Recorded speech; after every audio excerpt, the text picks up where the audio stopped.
Hello, everybody. How are you all today? I wasn't actually gonna come on live, to be honest.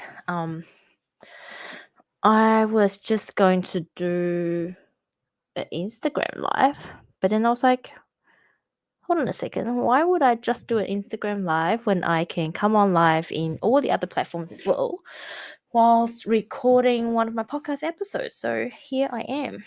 Okay. I'm just gonna wait a little while and see if there are anyone that wanted to come and hang with me. By the way, has anyone ever noticed I've got like construction vehicle curtain behind me? I just thought it was kind of cute, but I kind of wanted to change it a little bit so I have a different color background because it's all very beigey at the moment. So if you're watching me live, oh, hello, Karen. If you're watching me live, let me know. What do you think? Is it a bit too beigey? Is this curtain with the construction vehicles a little bit too beigey? I'm thinking about something that pops a bit brighter, Okay. Well, it's all about utilization. So let's turn this into a podcast. Please, Shane, if we are starting to for purpose of the podcast, let's just start here. Hello. Welcome once again to the Womanly Way podcast. I am your host, Lala Angela Wang. Welcome. Well, so today's episode was inspired by a very, I'm going to say, inspiring conversation that I had last week. I love having conversations that kind of just goes backwards and forwards. When you sit down with somebody and the ideas just keep on flowing. It's like ping pong, playing table tennis.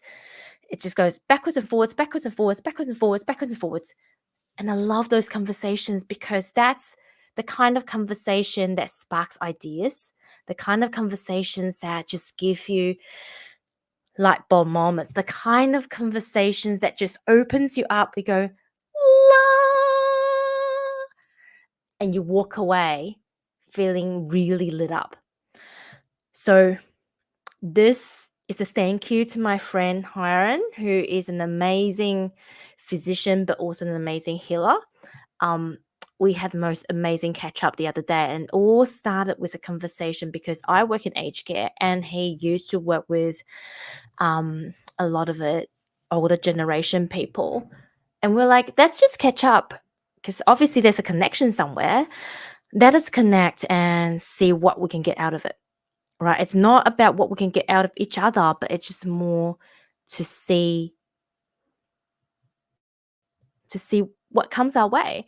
And I think this is when professionalism or practicality meets spirituality.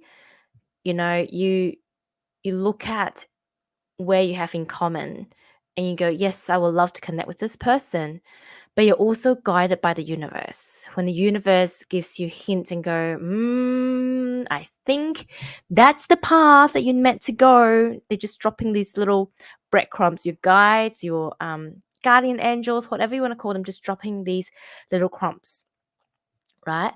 And it is our job to follow those crumbs and go, okay, it kind of doesn't make sense. It kind of does, but I'm just going to follow the breadcrumbs dropped by my guides. And Heron and I, we follow those crumbs. It's, the way that I love how this all pans out. We accidentally bump into each other at a session when George was first born. I went to this healer and also my mentor, Donna, and Heron's session was after mine. So that was pretty magical. And that's when I started to notice him in the socials, in our connections. And then the other day, he followed the breadcrumb as well by, he saw my post on a project that I did. And so he reached out and go, hey, Lala, I think we need to connect. There's a lot that we have in common. And for me, as a manifesting generator in human design, that's when I go respond, yes, I have because I'm an emotional authority as well. So my emotions, there's no overly positive emotion, there's no overly negative emotion. So it's all neutral. And my gut says yes. So I follow those instincts basically. And one of the questions that Heron asked me while we are having a chat was, what really lights you up? And I said to him, from a work sense, right? I love aged care. I love watching how it developed in the future, that working in the aged care space. And when I say aged care, it's not just like those aged care facilities where they have a one bedder and there's nurses that look after you. It's also what we call retirement villages, which are single story houses basically that's linked together. Or there's also what we called retirement living, and a lot of it is like in really, really fancy apartments, two or three of yeah, one, two or three bedrooms. And generally, like these days, the standard is so high, they're like hotel standard. One of the ones that I built recently, a couple of years ago now, in Sydney, the average unit price is more expensive than some of the inner city apartments, just because the level of finish is like up there. Um, so as you can see, I'm very passionate about it. So I'm excited about what the future holds, and I'm excited about a lot of people are starting to look into mixed use development, which is like you combining um, different functions. Think about a hotel, an aged care, retirement living facility or home, um, perhaps student accommodation, childcare, all in one. And a hotel, maybe. Did I say hotel? Hospital, because that provides care. So just think about all of those things in one.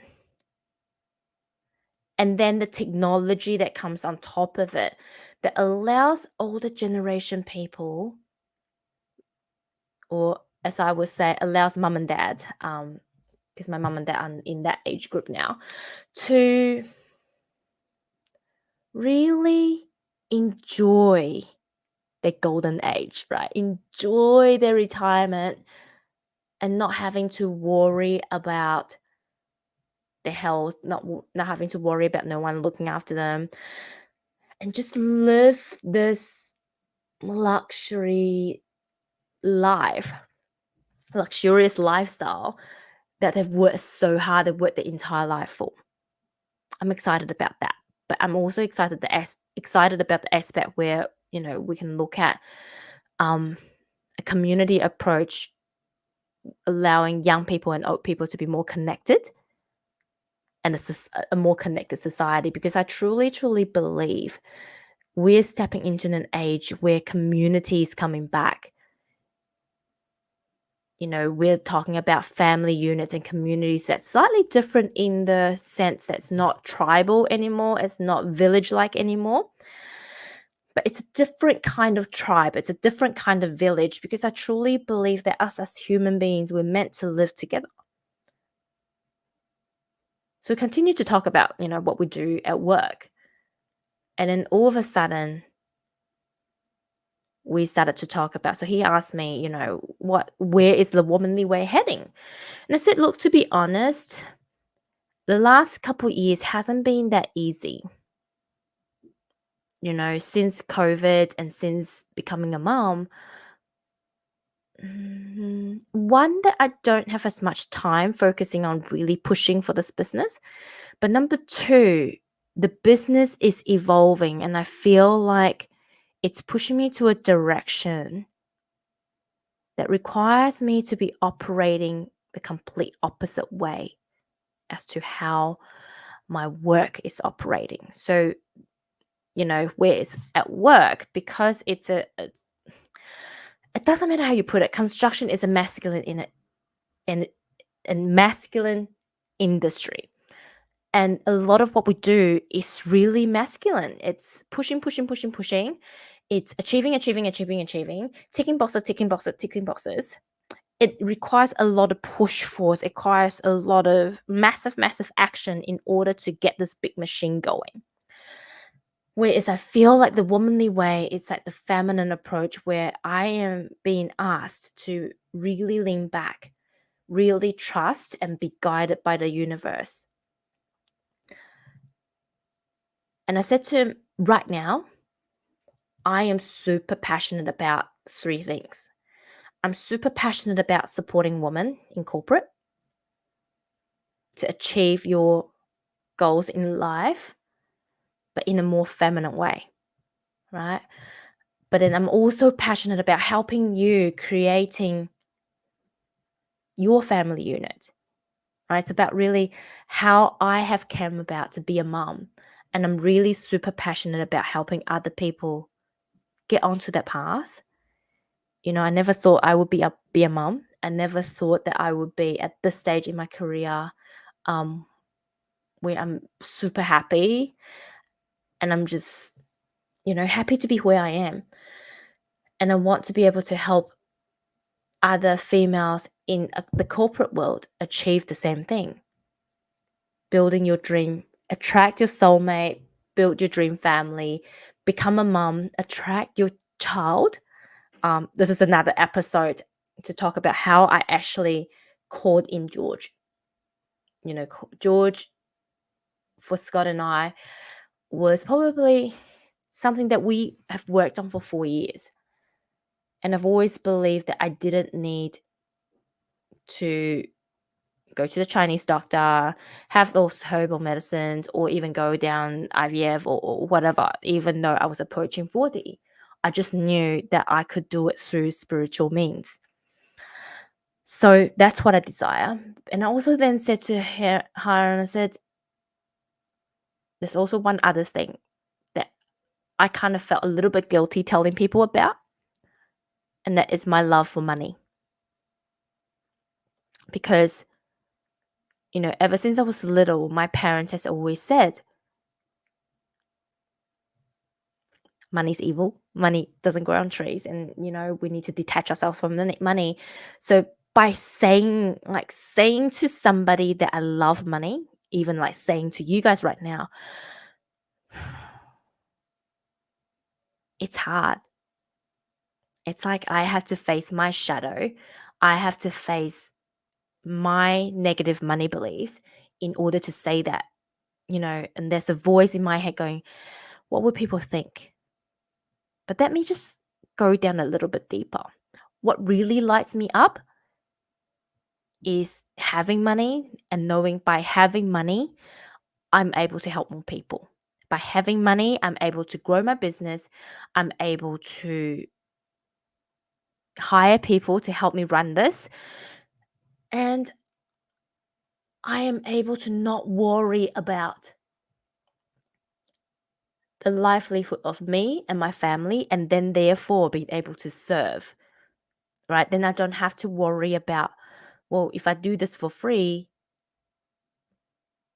who is going to, how am I going to support my family? So I love it. But what I love the most about money is watching other people earn more, right? Watching other people tapping into additional streams of income, watching other people tapping into ways outside of their day-to-day jobs and earn more. That gives me, I don't even like words can't even describe it. It lights me up so much and I'm so excited about it because I just know money's not everything, but money gives people opportunities. And when we can truly be in overflow and not having to worry about where the next lot of money is coming from, it will allow us to tap into the higher realms because our fundamentals, our bases are looked after. And this is, a lot of studies have done. And, a lot of coaches talk about this as well. I know everyone's talking about the millions, $1 million month, $1 million year, $1 million day, $1 million week. But the truth is, once you have wealth, you know that really it's a vehicle for you to serve even more. And I truly, truly believe that we are all here to serve. We all are here with a mission, with a vision. But what our world and society had done for us is we have been suppressed, we have been conditioned to just do our bare minimum day-to-day 9 to 5 job. And we're made to believe that it's meant to be hard. We're made to believe that we're not meant to have a side hustle. We're made to believe that we're not meant to have like multiple streams of income. We're not meant to be successful. We're just meant to be working on this thing called job and continue to get on this cat race. Sorry, mouse race, mice race, rat race. That's what I was looking for. And what really, really lights me up is to help people understand that making money is not really meant to be hard. And there are feminine strategies, feminine flows that could tap into making money, make money fun, lighthearted, enjoyable, and that is going to make you feel lit up. And that is what lights me up. You know, so many of my clients, because of working with me, would get a promotion, a pay rise, maybe a product that they have launched and they found the perfect opportunity to sell their product. But whatever it is, it's just like when I see the light in you, it lights me up even more. I can't put words to it. I can't describe it, but that's what lights me up. You know, and this was really what inspired me to put up the post on social media yesterday about the change in direction. Not even a change in direction, the expansion that the Womanly Way is currently going through. In the past, it was very much focused on us as individuals, right? So the 3 pillars for the Womanly Way used to be love me, understand me, and connect with me. It's very much about me, about individuals, because that's the foundation. And I spent the past 10 years on building my foundation to make sure that I have the ability to fill up my tank, right? Because when our tank's not full, forget about everything else. And that is so, so, so important. And that's why, you know, I'm currently doing the Back to Basic challenge myself and taking my clients through it as well. And I'll continue to do it because it's so, I do believe like having the fundamental systems and structures in place to allow us to love and accept ourselves, to understand ourselves and connect with ourselves, even though it sounds so basic. It's one of those things that we forget when we're busy. It's one of those things we forget when we're tired. It's one of those things that we just forget whilst doing life. But yet it's so important. And I really believe that that was the key for me to grasp, to embody, and to really anchor in. I keep doing this. If you're watching me live, I'm doing like this thing, like pulling things down. So anchor it into me and then into my community so then we can then expand. You know, it's like trees. When your root system isn't grounded, it makes it really, really hard to grow, right? I really love to describe life as like plants and trees. So when your root system isn't grounded and firmly planted in the ground, we can't expand, we can't grow, and we can't go up, right? Because you're not firmly planted. And if there's a big wind, then the taller than you are, the more wind, then the easier that you're going to fall down if you're not rooted in the ground. So I truly believe that, you know, the past 10 years of my journey is really about establishing the root system.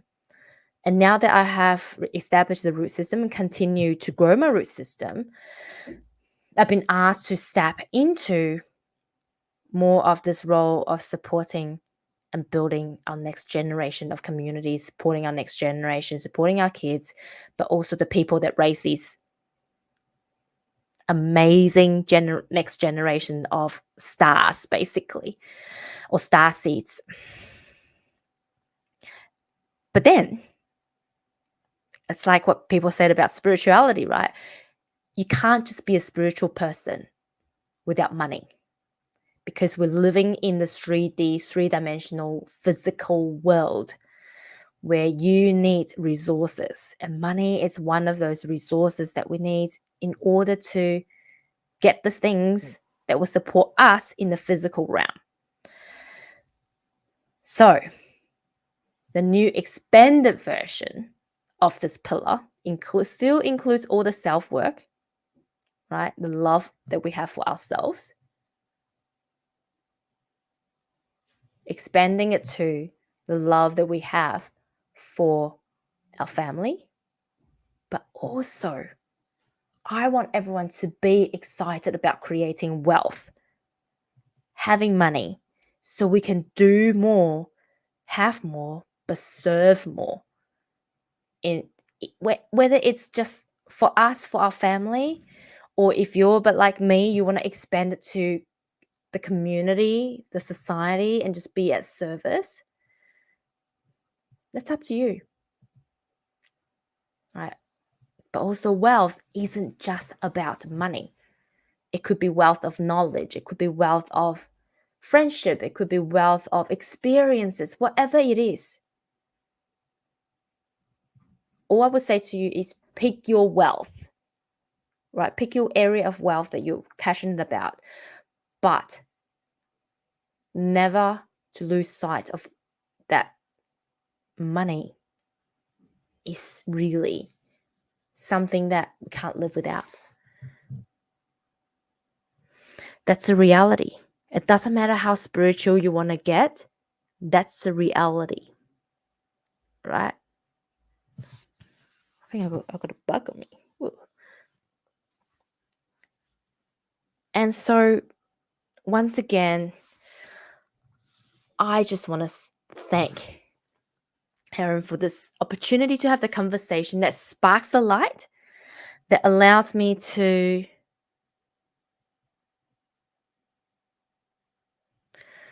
I think to have this channel, to have this download, to allow me to really see the expansion that I needed, the expansion that I needed in my business, the next step that I needed to go into. But also, I want to use this as an opportunity to encourage you all to ask yourself, what lights you up? Because 99% of the time, whatever lights you up could be an opportunity. Maybe a side hustle, it may be a business idea, it may be your next career path if you're looking at, career change. But keep exploring that and be curious about it. Have curiosity around what you're passionate about, what lights you up, and keep following those breadcrumbs. Right? Because by you following those breadcrumbs that lights you up, it's very possible that you'll be even more lit up when you start to discover what this whole thing is leading you to.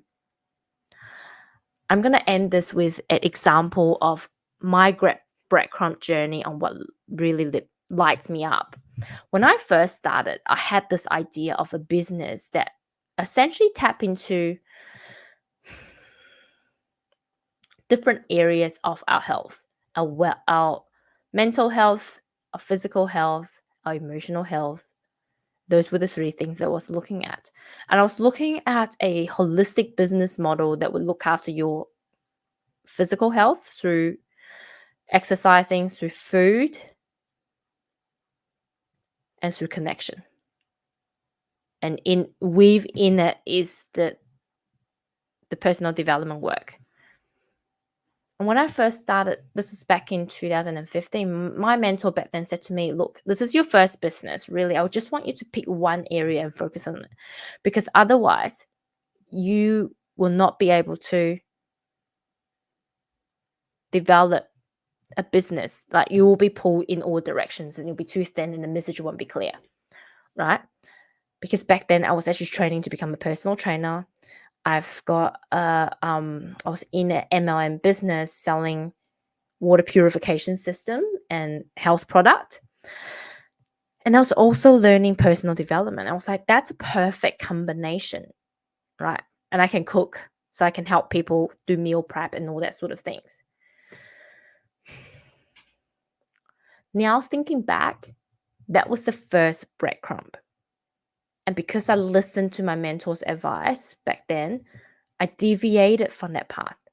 But all along the pathway, what I intuitively know is that I always go towards what lights me up.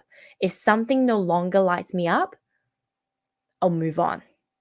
That's how I moved on from my catering business. That's how I moved towards event management. And that's also how I moved away from event management and into really devoting myself to being a mentor. And it's also how it led me transitions from, being a mentor for guys in construction to then look at the breadcrumbs that the universe dropped me, where I have more female clients than male clients, and then really just follow those guidance and look at, what is the next clue? What is the next breadcrumb? And why is the universe, why are my guys doing this? Why are they asking me to do this? And does it lights me up? And I guess in a way, I'm very fortunate that all of the mentors that I've ever worked with, except some of the ones that I worked with at the beginning, ever since I understand energy and understand to trust my gut more and understand human design, I have selected and I have been guided to go with mentors that understand this theory about being lit up, about the things that we do. And trust me, it gets so much easier. It doesn't feel like when I first started, it felt like I'm pushing shit uphill all the time. Whereas now, it's just something that I do. It's so ingrained in me. It's, it just, because it lights me up. It's like coming on today and doing this podcast recording. I wasn't going to do it, to be honest. I was tired today. I had so many important communication conversations. It wears me out. And I didn't really want to do it. But talking to you guys, recording my podcast episodes actually lights me up. Being able to share the things that inspires me lights me up. So I am here sharing with you guys. And it's already 28 minutes in. I'm still loving it, right? And I truly, truly, truly believe if we can all find the things that light us up, there'd be so much less depression, anxiety, mental health challenges. Because when you are lit up, there's nothing to be sad about. There's nothing to be upset about. There's better things to move on to. I just move on from things that doesn't light me up. I just move on from conversations that doesn't light me up. I move on from people that doesn't light me up. And it's really all about me filling up my tank. Because once again, if my tanks aren't full, forget about serving, forget about supporting my family, forget about earning money. Money doesn't like to go where people are miserable. Money love to go to where it's celebrated and people are happy and where there's a positive energy.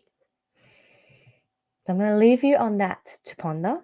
And I'm going to suggest that, if you want to explore this path a little bit more, journal on it. Journal on what lights you up. And if you would like to, come and hang out with me on my Instagram and share your thoughts, share what inspiration did you get out of your journaling session or even just listening to this episode? I'd love to connect with you. Thank you once again for joining in and listening to the Womanly Way podcast. I truly, truly appreciate it. Love you all so, so, so much. I will see you next time. Bye.